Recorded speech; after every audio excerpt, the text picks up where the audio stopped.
His MVP. Golf swing, right field. Forget about it. Rangers strike first. Goes after the first one. Drills a high fly ball. Left center field. This game is tied. From Javier. Seager hits a high fly ball. Deep right field. A bomb into first. Swing. Drive. It's tied.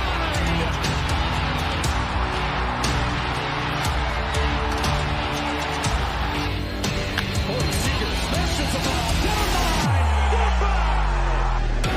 Now Seager to right center field. Way back there. Shot again. Corey Seager does it again. It's the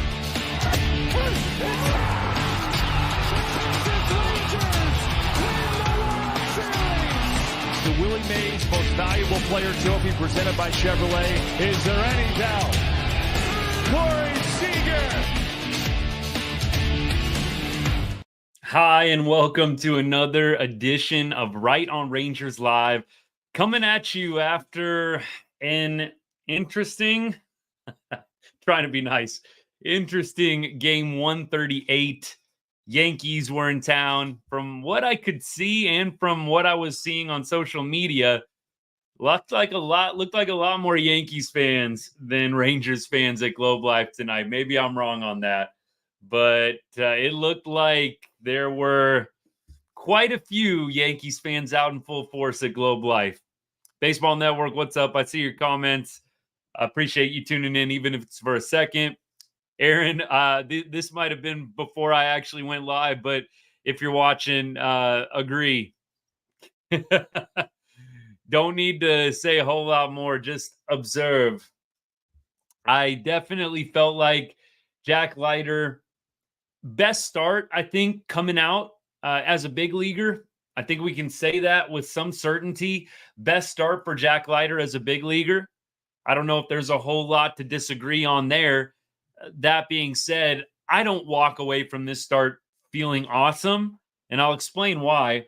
I have a few different main points to get into, a few big leads that I'll go through, and of course, I'll be taking your comments and questions. Of course, here at Right on Rangers, we cover everything sports, but we put a big emphasis on all the teams we love from the great state of Texas, including the Rangers, and especially the Rangers during baseball season. Appreciate y'all choosing Right on Rangers for your Texas Rangers post-game content, and we are here after every Rangers game, bringing you our best post-game analysis. And like I said, taking your comments, questions in the chat on all socials for the 30 minutes to an hour that we are together most nights. Appreciate y'all keep coming back, especially after games like this. I know I've said that a few times this season. I am thankful that so many of y'all continue to come back, even though it is a rough 2024 for the Texas Rangers, and it has been for a while. Y'all are real ones, diehards. I appreciate you guys a lot. It's not always easy to hop on and do these shows after games like this. I've actually come to enjoy it. It's therapeutic in some ways, just getting it all out there. But look, this game, no offense. You're facing Gerrit Cole. But ironically, the Rangers actually had pretty good numbers against Gerrit Cole coming into this. I talked about it on the show last night. Gerrit Cole was not like some Rangers kryptonite coming into this game. You had multiple guys on the Rangers with a home run against Gerrit Cole in their career. I think Marcus Semien had 2 homers against Gerrit Cole in his career. You had a number of Rangers players that actually had hit him pretty well coming into this. So while I definitely understand he's an ace, he's a big name, I didn't feel like the Rangers had no shot against him. And even in the game that they played against Gerrit Cole at Yankee Stadium earlier this season, it wasn't like he threw a one-hitter, 8-inning, 12K game. The Rangers did get some hits and get on base against him. So I have to say, from an offensive perspective, I was, and I don't know why in hindsight, but I was a little bit surprised as the game was going on that the Rangers weren't able to put a few more runners in scoring position and get a few more opportunities in this one. I mean, you look at the box score and the Rangers had a total of 6 guys left on base. and they were 0 for 6 with runners in scoring position. So clearly they had opportunities, but you're not going to win games going 0 for 6 with runners in scoring position. You're just not. But it didn't surprise me that the Rangers had a rough night from a pitching standpoint. I did not expect Jack Leiter, once he was announced, I did not expect Jack Leiter to do very well tonight. And I'm not trying to be negative. It's no disrespect to Leiter, but he struggled against the White Sox. I did not expect him to do well tonight. Probably did better than what I expected. And I think most of you are echoing that right now. Natalie, I'm going to throw this comment up here. Thanks for tuning in. Leiter was better than what I was expecting him to be. Natalie says he was efficient, was just getting outs. I think he needs to figure out which secondary pitch to use with his fastballs to put hitters away.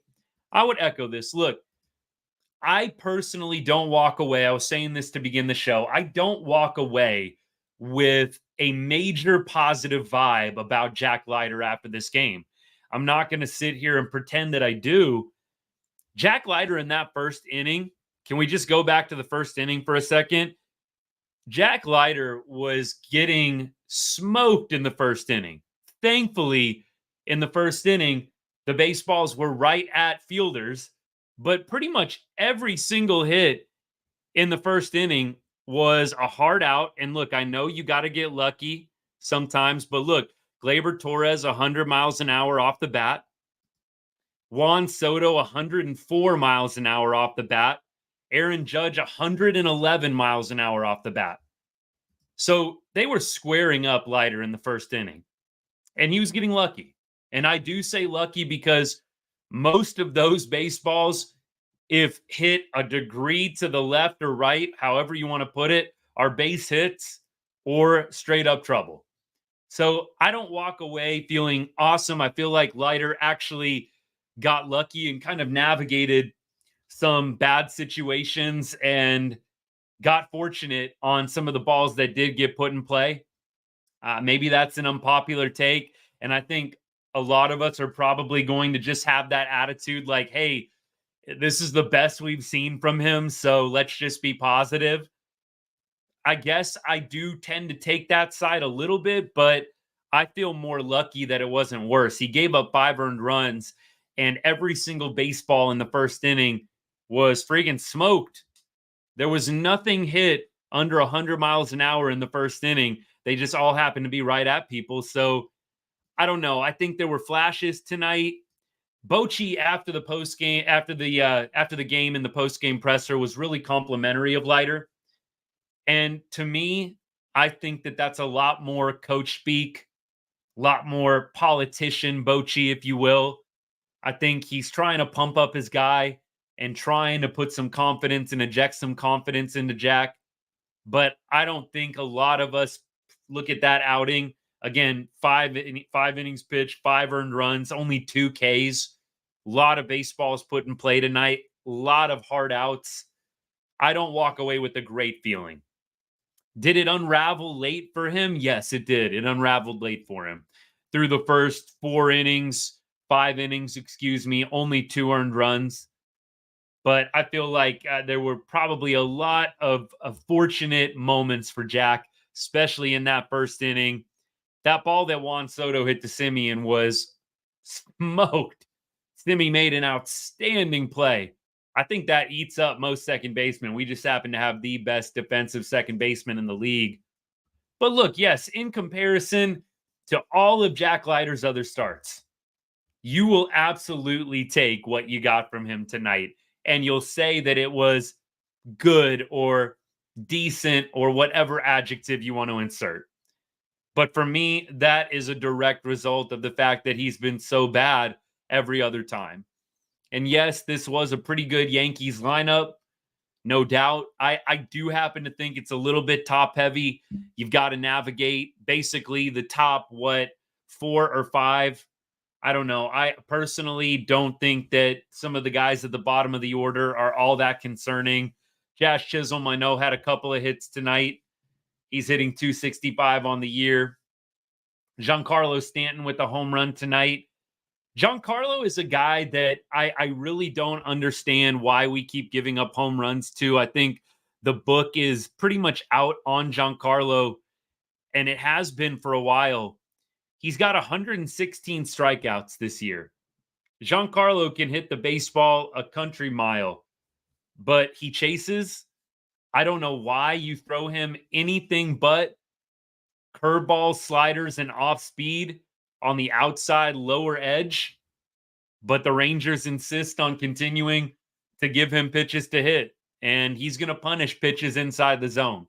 He's going to punish the hung curveballs and sliders that are right over the plate. He's going to punish the fastballs, but he will strike out, and the Rangers have not figured out quite yet how to do that with Giancarlo. But look, I think you basically got a top four, I would say, in the Yankees lineup to worry about. Torres, Soto, Judge, Wells, and maybe Stanton. Josh Chisholm does not scare me very much. I know the numbers are what they are, but I can't say that I fear Josh Chisholm.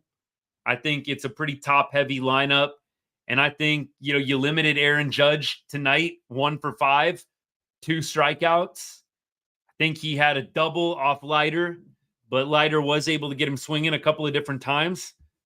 So I don't know. I think if you look at this game, Jack Leiter, you say it was decent, but I don't think that this game by any means makes me feel a lot better about him. Feel free to disagree. Is this a step forward for him? If it is, it's a baby one. It is a very itty bitty small baby step for Jack Leiter. I'm not going to sit here and say, oh, this was everything. This was huge. This is his next big moment. It's right around the corner. He's so close. I don't know if I would say that after watching Leiter tonight. I think you might say this was a baby step forward, an itty bitty one at that, but I don't know. Just my 2 cents on the Leiter thing. I'll get to comments here, and let's see what else y'all got. We'll talk call-ups here. I'm going to get, Aaron, your comment up here about Ornelas. Ornelas was called up. I'm not saying he's a bad player, but why? Give Harris a chance to replace Robbie. Let's see what he has to offer, what Harris has to offer. And look, last night on the live, we kind of talked about this. So they're going to be mixing and matching, meaning they're going to be calling up, I think, Harris eventually. And I wouldn't be surprised if they call up some other guys from a pitching perspective. I know Mark Church is having a pretty good season down there in AAA. Mark Church is a reliever right now with the Express, has a pretty decent ERA on the 40-man. I would think that Church would probably be up at some point, but not 100%. Harris is on the 40-man too. I would think he has got to be called up sooner rather than later. For me, I already kind of saw what I needed to see from some of the minor league guys. Ornelas, I wouldn't mind seeing Ornelas up with the big league club. I just think, if you're going to call up Ornelas, I do think Harris is kind of a natural movement as well, especially when you lose Grossman. The Owen White call up and then send down, that was the weirdest thing to me. They called Owen White up for a day. They sent him back down to AAA this morning. I don't know. I am personally a little bit baffled by the Rangers pitching moves at this point. They continue to call up Owen White. I'm going to go back to a comment that Aaron made before I went live, kind of in the waiting room here. Aaron says, pretty sure Chase Anderson is done as a big leaguer, but sure, let's get him in waivers instead of trying out the actual pitchers we have. The Anderson move to me just was very, very curious. I got to think the only thing that really makes sense is Chase Anderson was just up to be an innings eater today. I really don't understand any other world where you give Anderson a shot over a guy like Mark Church, who's on the 40-man down at AAA, having a pretty nice year. So I am a little bit baffled by these moves. I didn't get the Jonathan Hernandez DFA when you kept Grant Anderson on the 40-man. I don't know. Maybe there's some Rangers fans out there that really thought Grant Anderson was better than Jonathan Hernandez. I definitely wasn't one of them. So I want the record to be clear on that. I have no idea why they kept Grant Anderson over Jonathan Hernandez. Not that Jonathan Hernandez was outstanding, but I think Jonathan Hernandez was a clear step above Grant Anderson. So some of the moves don't make a lot of sense to me at this point. I'm going to be 100% honest. But nevertheless, I will say, I definitely think at this point, you have got to focus on some of the guys that you really need to audition for 2025. You want to be able to know going into the offseason who's reliable from a major league perspective and who are my guys that aren't ready for the big stage yet. So I'm with Aaron. We have got to figure out these minor league pitchers, who's going to be able to contribute next year. And who do we maybe need to say, I don't think that they're quite there yet, or they're not in the long-term plans. We need to pursue free agency. I think the Rangers will be active to retool the bullpen in free agency. Clearly, they've got some guys on one-year deals, expiring contracts, Yates, Robertson, guys like that. If you can get those guys back, awesome. I would not mind having any of those guys back again. I'm talking specifically about Robertson and Yates. They are getting up there in age, but I would take them back on a short-term deal. The Rangers, you would think, are going to be active, though, in free agency. When it comes to the relief pitchers, I do think there might be one or two guys in the minors that will be able to help next year, but it's a short list. It really is. It's a short list. There's not a lot of Rangers pitchers right now in the farm system that I look at and I'm like, man, I cannot wait until they make it up to the major league level. Teodo, Rocker, that's about it for me. Guys that I'm genuinely excited to see up at the major league level one day. Everybody else I could kind of take or leave at this point if I'm just being honest. Natalie, I'm assuming this goes back to my Leiter comment. Here's be my only rebuttal. Leiter is a first-round draft pick. And Leiter is what? He's been in the minors for a couple of years now. So I think that the expectations, fair or unfair, are a little bit different when it comes to Jack Leiter. Jack Leiter was drafted in 2021. 2021, second overall pick. We are now 3 years beyond Jack Leiter getting drafted. And at this point, it feels like Jack Leiter is still in the developmental phases. And I do think that's concerning. It might be a little bit unfair, but Jack Leiter was the second overall pick in the 2021 draft. I think it is okay to have high expectations for him. And I do think that the timer is ticking on Jack. I don't know how much longer you want to float him along in AAA and just pray and cross your, cross your fingers that it's going to suddenly click for him. I do think this season they're going to give him a long runway. I think next year is going to be the prove it year. And I don't think that he's going to probably get 2026. I think next year is going to be a prove it year for Jack. At least I can only tell you what I would be doing. Otherwise, I'd be looking to trade him. If he peaks in AAA this next season, I'd be looking to potentially trade. And if he is still not able to hack it at the major league level, there may come a point where you really do have to cut losses or just get whatever you can for him. I'm sorry, you're a first-round draft pick. Jack Leiter did pretty much the entire college thing with Vanderbilt. I mean, I know maybe this is emotional after a tough loss, but he has got to be close. He's got to be close. We can't be sitting around with just these really weak expectations for him. Like, oh, nice. He only gave up 5 earned runs tonight. That's great. This is our first round draft pick 3 years ago. Our first round, second overall draft pick 3 years ago. Wyatt Langford came up less than a year after. And you got to feel like Wyatt Langford can hack it at the major league level more than Jack can. And I know it's offense versus pitching, but nevertheless, you get my point. Wyatt Langford spent less than a year in the minor leagues and is, I would say, an average big leaguer right now.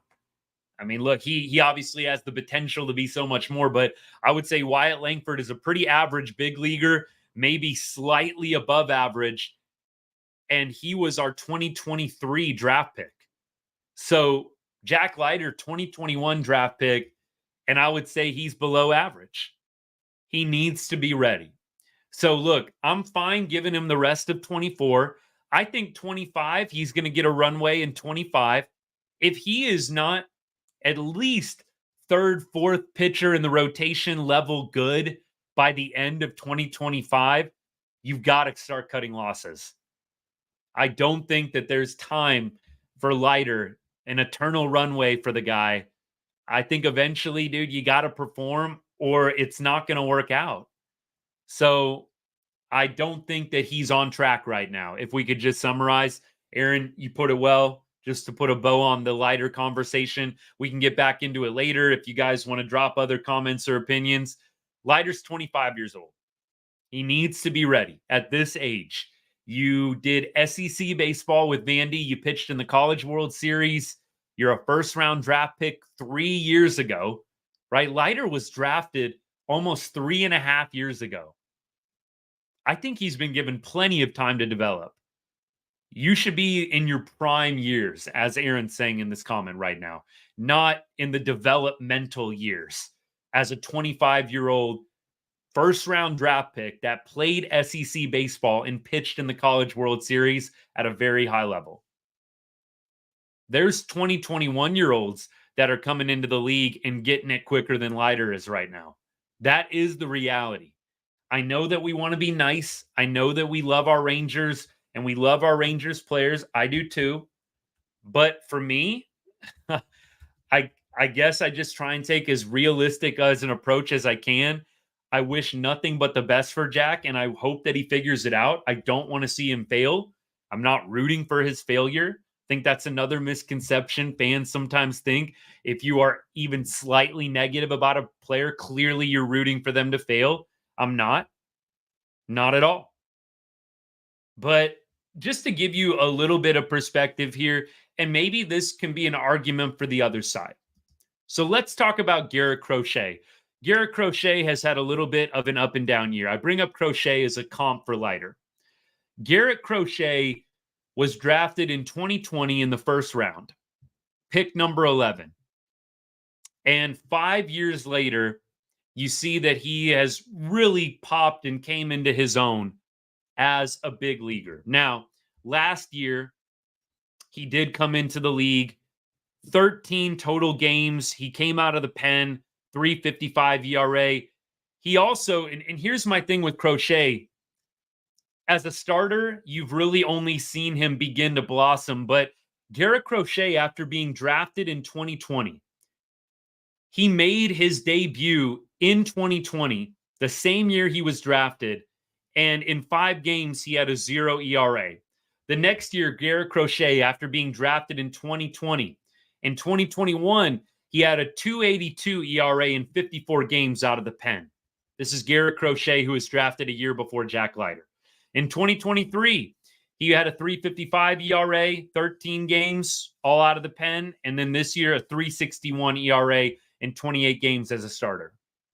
So Gerrit Crochet on a much better track and on a much faster track than Jack Leiter. And there's a few other examples I could bring up, but Jack Leiter's not on track right now. He is developing when he should be coming into his prime, and it is concerning. And I do hope over the rest of the season, he does have better outings. I hope that he's able to get more swing and miss later in counts. Natalie, you brought up the off speed. I do hope that he finds an out pitch. The fastball does appear to be live and does appear to play in the big leagues. But now you need that out pitch. We'll see what becomes of Jack Leiter down the stretch. I thought that we were going to see him in more of a bullpen role, but it looks like maybe we're going to need to use him as a starter with some of the injuries and whatnot. But maybe when DeGrom comes back, it'll make a difference. I'm just scrolling through TikTok right now, by the way, making sure I didn't forget anything. Somebody on TikTok says, Jack ain't it. Corbin, what's up, man? If you're still tuned in, appreciate you tuning in. Yeah, I don't want to say Jack ain't it, but he ain't it right now. That's for sure. Let me keep things rolling here. So we are going to talk through box score, go through some of the key moments in this one, but let's talk a little bit about the offense tonight. Marcus Semien, really, really hope that 2025 is a better year for Semien. I've heard a lot of trash talk from non-Rangers fans in regards to Semien that we are just going to incredibly regret this contract that we signed with Semien. I'm not panicking to that extent yet, but I will say Semien 234 average on the year, 306 OBP, hitting leadoff. That just doesn't work. 18 homers, 64 RBI. I mean, this is a guy that hit 40 home runs a couple years ago for the Blue Jays. And I know Marcus is 33 years old. I don't know if I would say he's past his prime, but he's getting close. So I personally really feel like next year is going to be the year that I make a final judgment on Semien. You do have down years some years. I'm not going to say he's washed this year after one bad season, but it's concerning. You're paying Marcus Semien a lot of money. Marcus is hitting 067 over his last 7 games, hitting 177 over his last 15 games, and Marcus is hitting 203 over his last 30 games. Semien is a guy that I feel has to be good in order for this Rangers team to truly be good. And when you have 067 from your leadoff hitter, it's just not going to go well. Marcus right now in a 1 for 13 in his last 3 games. 0 for 5 tonight with a strikeout. Again, I'm not saying Semi's washed. I'm not saying the contract's terrible. I am saying I think next year is a big year for Marcus. Whether we really decide if this was a fluke and he just had a down year, or if this is more of a permanent regression. I really hope it's not the latter. I pray it's the former, just a bad year for Marcus. But this cannot happen again in 2025 if the Rangers expect to be competitive. Marcus Semien cannot be this bad. You cannot have a leadoff hitter barely scraping a 300 OBP and expect to be a playoff team. I think that the Rangers would be wise to consider alternative options for the leadoff spot going into 2025. I really do feel like they need to have a guy at least waiting in the wings that can assume that position, so that way we don't have to just be locked into Marcus Semien hitting leadoff all of next year. With a lot of these guys, you've heard me say this, they need to have a backup plan. Like in the outfield, they need a backup plan. You cannot go into 2025 trotting out Evan Carter, Wyatt Langford, Leote, and Adolis. You cannot go into 2025 thinking that those guys are going to all turn it around. I would maybe bet on Wyatt Langford to have a better year. I'm not going to sit here and promise that he's going to turn into a 30-homer guy in 2025, but that is the one guy that I would probably be willing to bet is going to have a better year next year than he did this year, excuse me. But Evan Carter, I'm not betting on him to come back and light it up after a back injury that basically cost him the entire season. I'm not banking on Adolis Garcia to suddenly become Mr. October again in 2025. And I'm definitely not betting on Leote to suddenly become a 300 hitter. I want the Rangers to have a backup plan at the outfield position. Let's see what Dustin Harris has, but you got to sign somebody. And it can't be Robbie Grossman. No disrespect to Robbie. It can't be Robbie Grossman. Look, I'm getting notifications right now, and I know the Rangers media is trying to pump up Jack as much as possible. We all want to be positive, but I got Jeff Wilson tweeting right now. I don't know if you guys follow all these people, but talking to Jack Leiter and Bruce Bochy after Jack's best outing in the major leagues. He gave up 5 runs. I mean, come on, let's not put lipstick on a pig here. This was like his, I guess, best outing if you look at everything else, but guys, I don't know. Maybe I'm just stuck in the down of the bad season, but I'm just not really wanting to make something mediocre look like it cost $1 million. Like, this was a mediocre outing from Jack. It's great. I mean, 5 innings, 5 earned runs. Come on. I mean, look, maybe I'm just misreading the tweet. I mean, I guess technically it is his best outing. Maybe it is. Although against the White Sox, let's see how many he gave up. Against the White Sox, the game log, he gave up 2 earned runs. I think you could make an argument that the White Sox outing was better than this one. Aaron, I'm glad you brought this up, man. I've said this multiple times, probably double digit. I wish that we did have not full blown, but I do wish our media was a little bit closer to the East Coast media. Look, some of the Yankees and Red Sox beat writers are straight up rude, and I don't think it needs to turn contentious like that. But we do need a little bit more pressure sometimes in some of these pressers.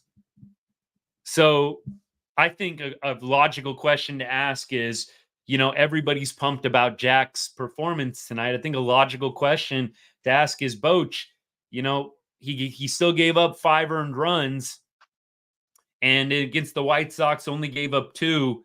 What makes you feel like this was a more positive outcome versus the Chicago White Sox game?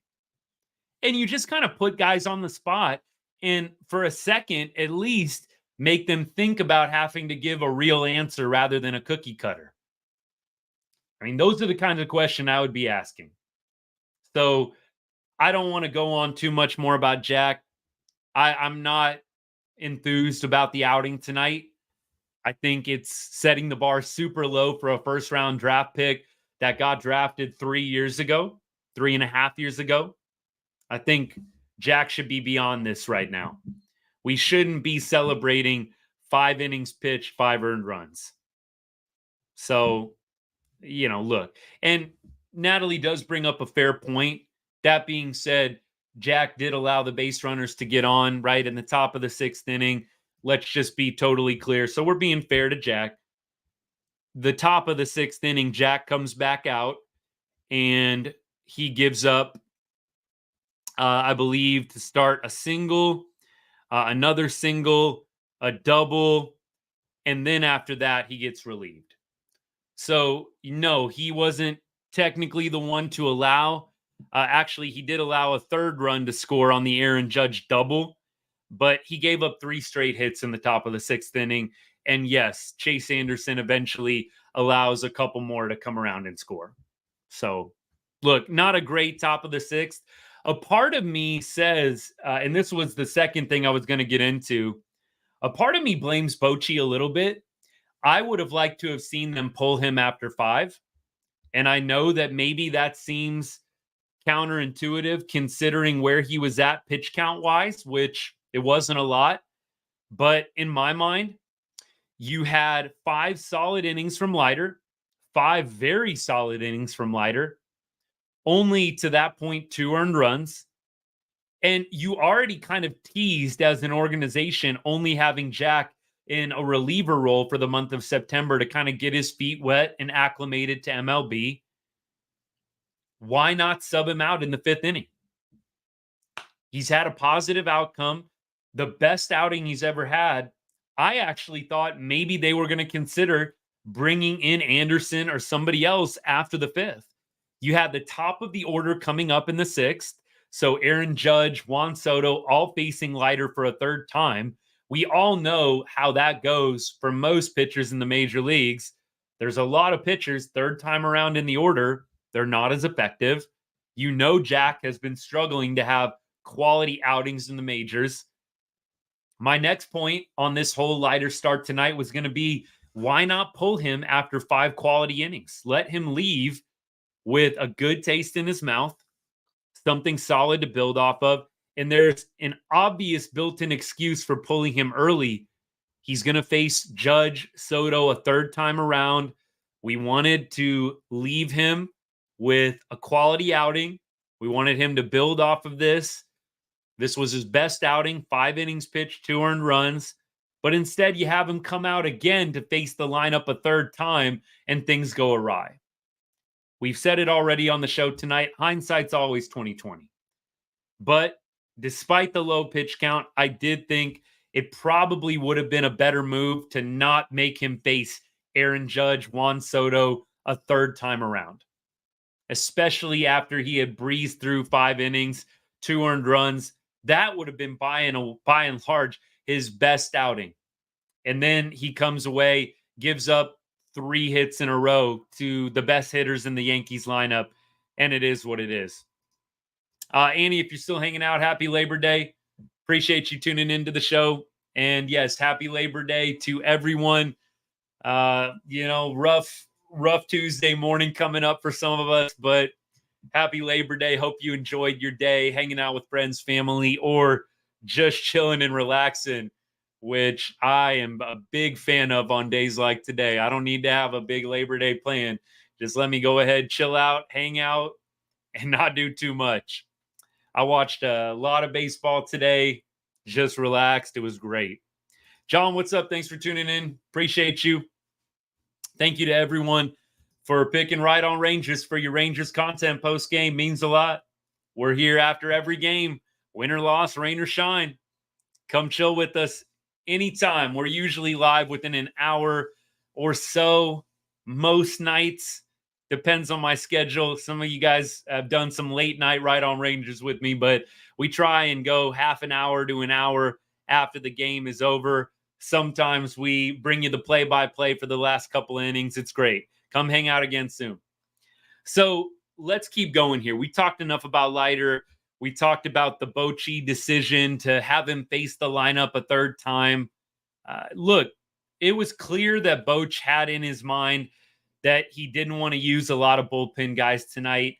So you try and bite off a little bit more than what you can chew, having Leiter go out there for the 6th.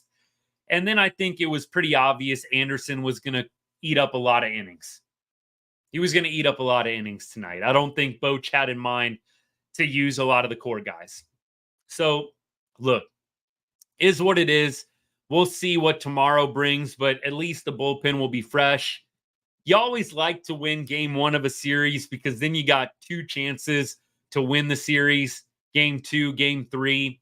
So now for the Rangers to win this series, you got to win 2 in a row. Not an easy thing to do against the Yankees, but you got to if you want to win a 3rd series in a row.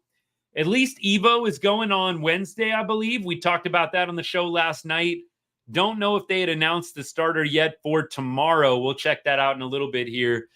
We talked about Marcus Semien, the bad season that he's mired in right now. Semi's got to be better in 25 if the Rangers want to turn it around and bounce back. Corey Seager, 2 more hits tonight. Josh Smith, 1 for 3 with an RBI. Look, Aaron Judge, I have no idea what was going on that RBI single by by Smith that he served out to left center field. Judge kind of casually jogging over, double clutched, and Marcus Semien running hard all the way comes around to score. Well, I thought at that point, maybe we have something on our hands here. It's going to be one of those nights where the baseball gods are shining down upon us, but it was not meant to be. Josh Smith, though, with an RBI in that bottom of the 3rd inning. And then after that, Garcia 0 for 4, 2 strikeouts. Garcia, we talked about his numbers right now over his last 15 games. Garcia batting 190. Another thing that's just not going to work as a cleanup hitter. Your cleanup hitter's hitting a $190 over 15 game stretches. That's just not going to play. 207 over his last 7 games. 1 homer in his last 15 games. Let's see, 6 RBI in his last 15 games from the cleanup spot. That's just not going to work.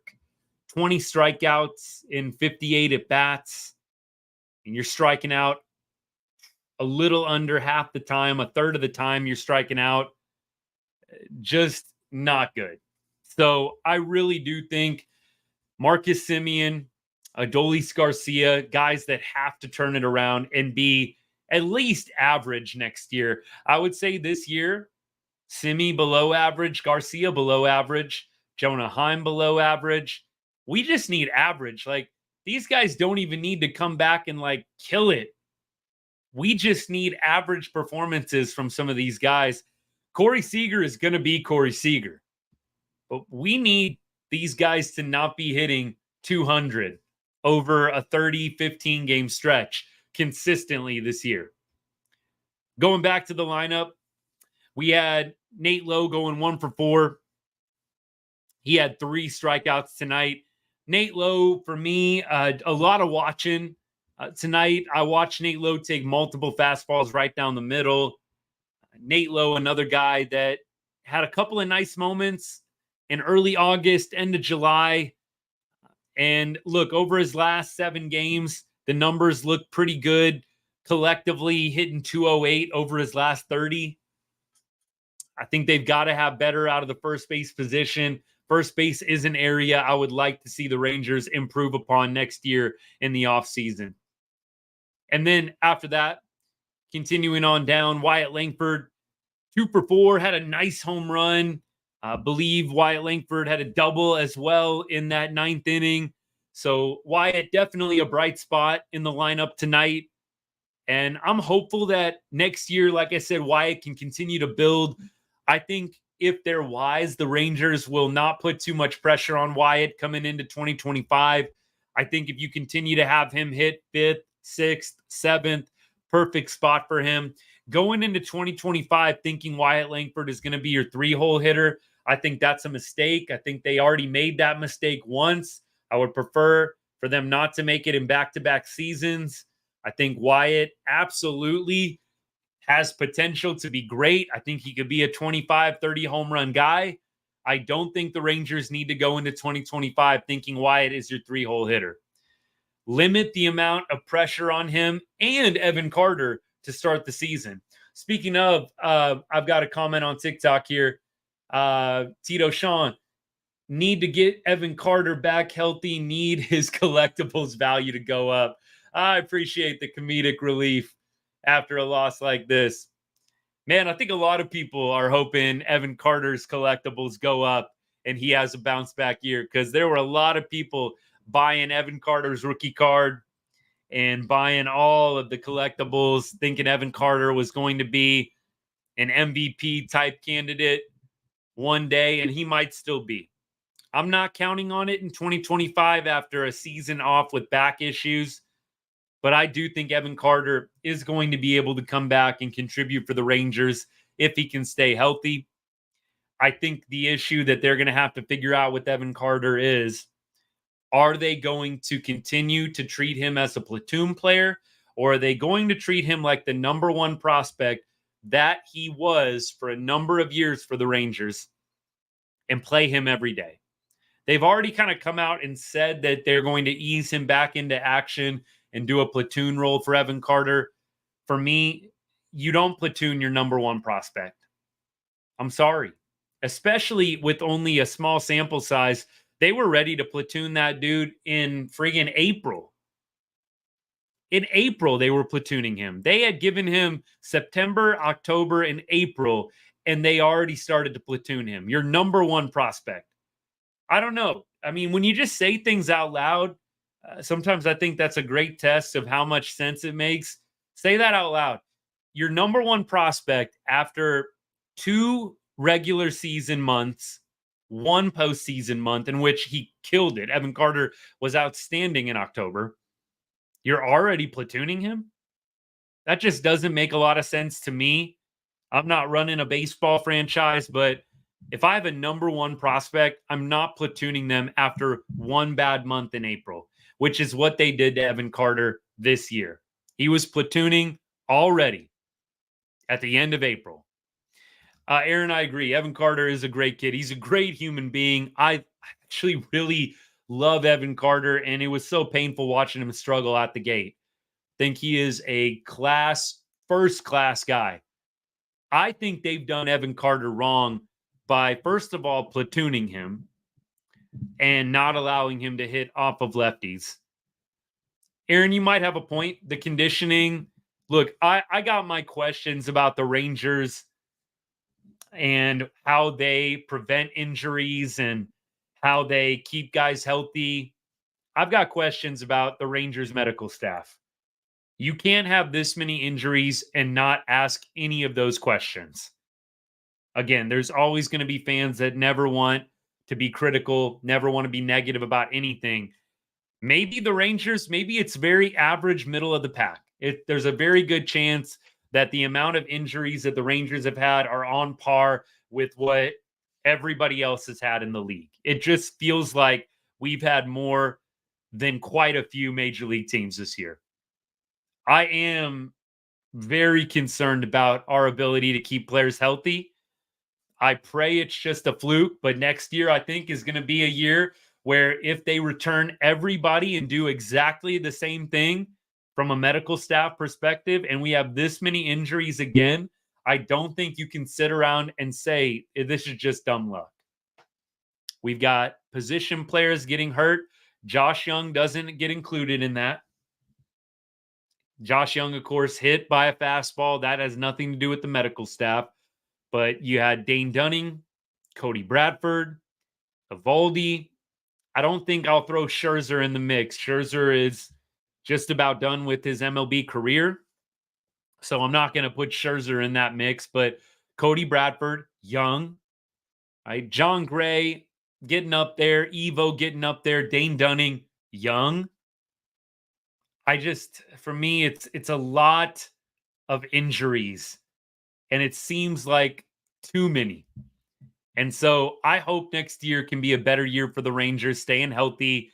And I hope that the medical staff and the organization is looking at everything and leaving no stone unturned when it comes to the preventative programs that they have to prevent players from injuries, the recovery programs that they have to help players recover better after games and in season. I hope that they're taking a look at everything in the offseason because the amount of injuries the Rangers had this year, for me, some probably not avoidable, but by and large, not acceptable. Let me keep going here. They screwed Leiter too by starting him straight in Double-A and waiting forever to help him. That I would have to look into a little bit more. I do tend, just like from my memory here, to agree with you that they allowed Leiter to struggle a little bit too much before they decided to get him down to Arizona and have him work on some things. Now, I'd have to go and do a deeper dive to be fair, but I do feel like there is something to this comment. They could have probably done something and intervened a little bit sooner in the case of Leiter. Let me keep going here. I want to talk about Max Scherzer for a second. So there are reports that Max Scherzer is going to be starting or at least pitching for the Rangers again in 2024. I think that this is a really delicate issue because Max Scherzer helped you win a World Series. Even though he got injured, Max helped you win a World Series.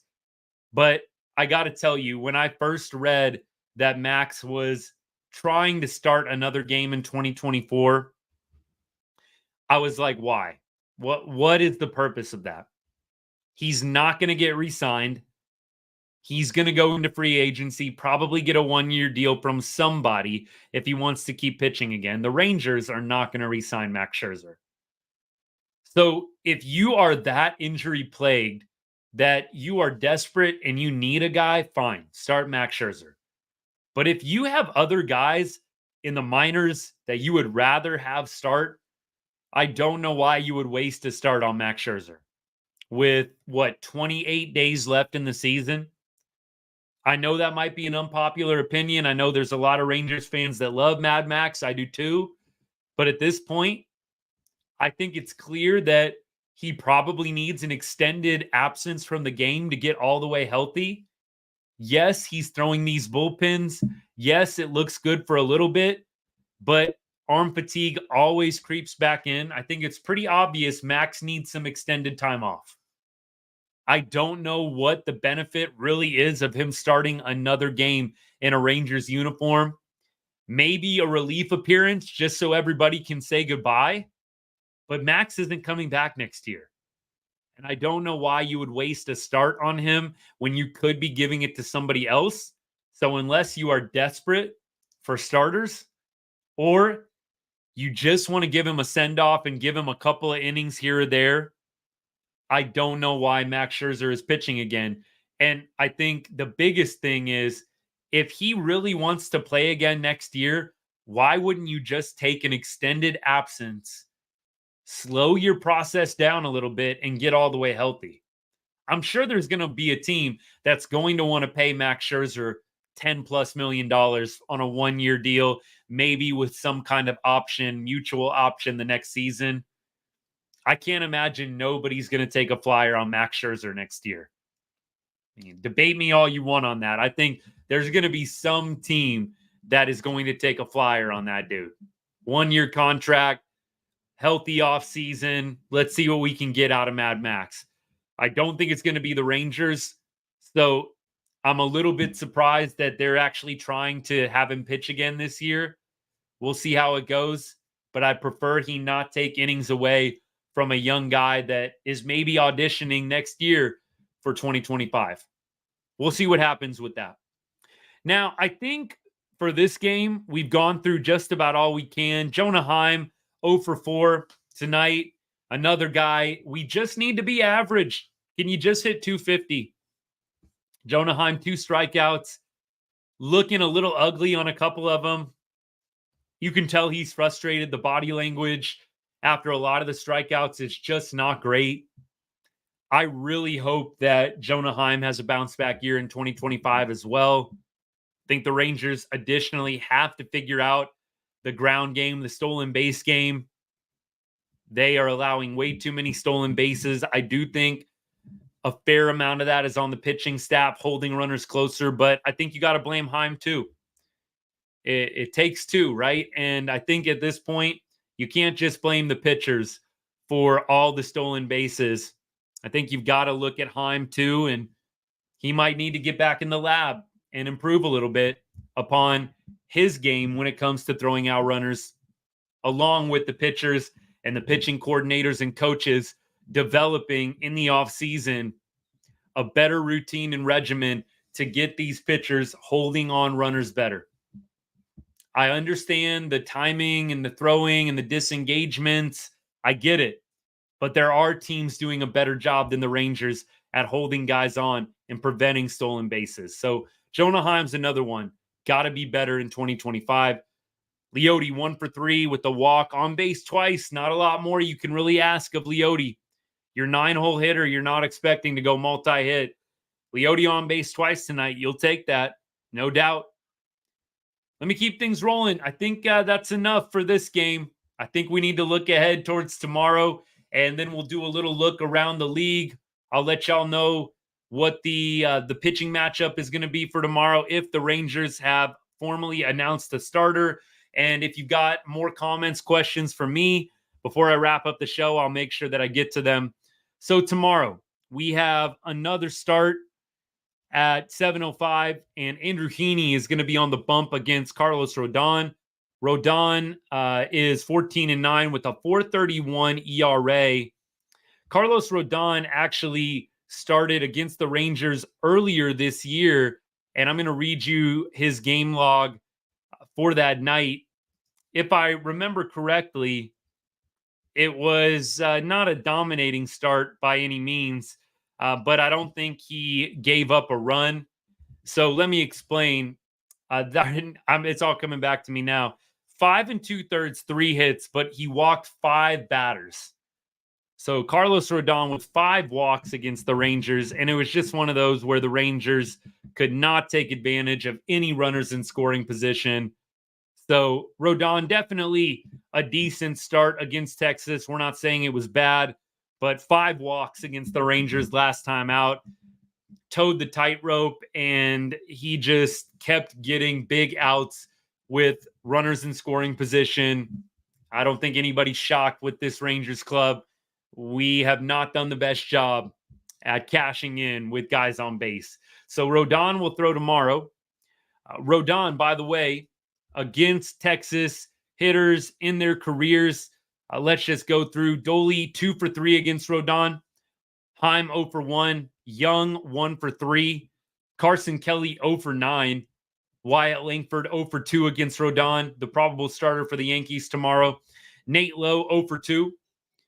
Corey Seager 4 for 9 with a bomb. Marcus Semien looks like 4 for 18 with a bomb. And then Josh Smith 0 for 3. So I would say a little bit uneven, right? You've got some guys that have fared well, but the reality is it's a pretty small sample size against Rodon.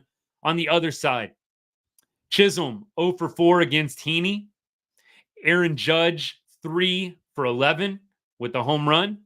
DJ LeMahieu, and I don't think we saw LeMahieu tonight, did we? But LeMahieu 471 average in 17 at bats and 1 home run. Judge has, 2 home runs LeMahieu has against Heaney.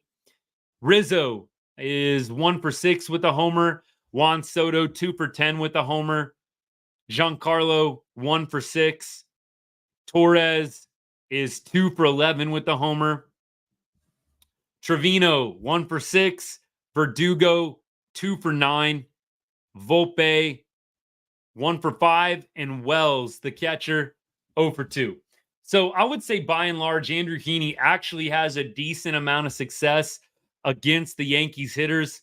Last time out against the Yankees, which was just a little bit earlier this year against New York, Andrew Heaney stat line 4 2/3, 3 earned runs, 2 walks, 4 strikeouts. So not Andrew Heaney's best start by any means.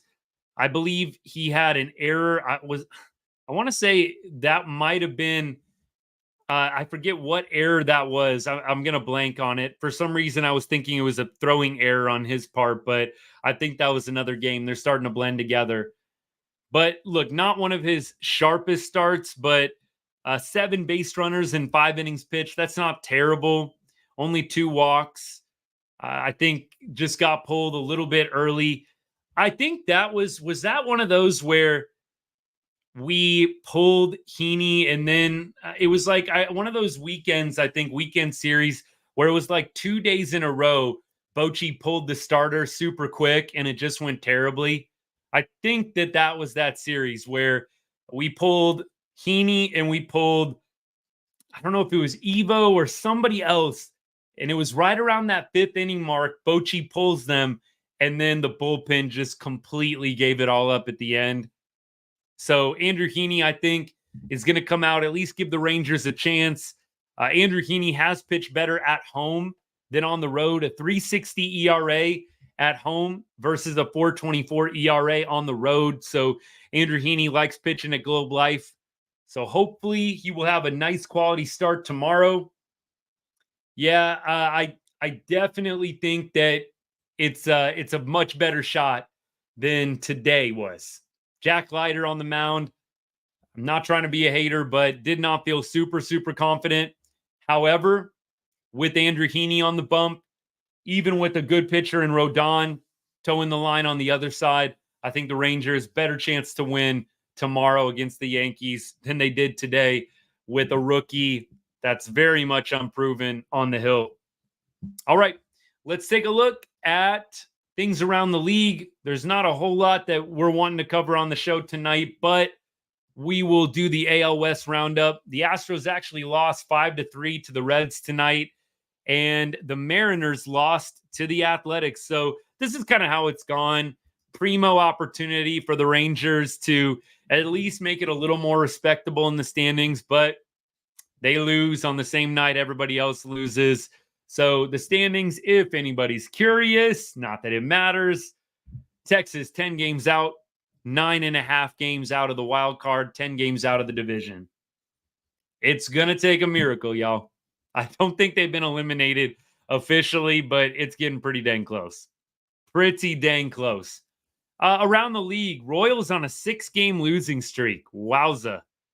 That's not good going into the playoffs for the Royals, who really appeared to be going for it with all these acquisitions. September 1st off waivers. Robbie Grossman, one of them.